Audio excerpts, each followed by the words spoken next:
So, Tracy, you didn't start as the CEO of a $2 billion business. Nobody's born with that label.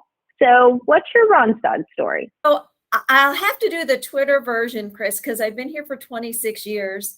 It makes me feel very old to say that. What I would say is that, I'm actually here today in our Chicago branch, which is exactly where I started, the exact same address at 70 West Madison.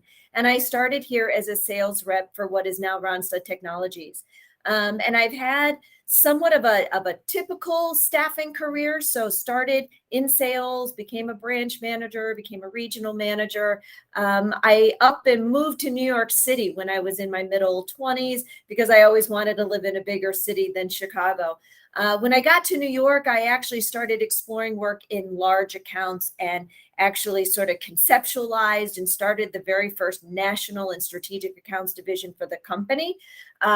So that's where my expansion really came outside of a traditional branch type of movement.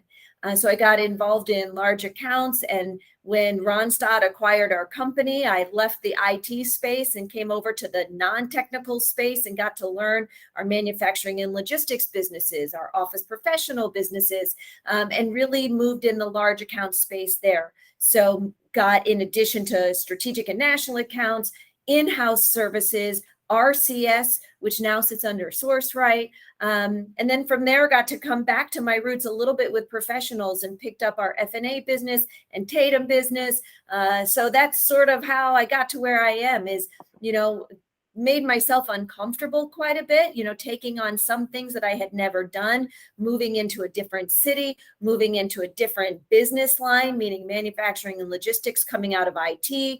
So, I got to dabble in a little bit. And as I started to dabble, I would have my own personal goals of becoming more of a subject matter expert in those.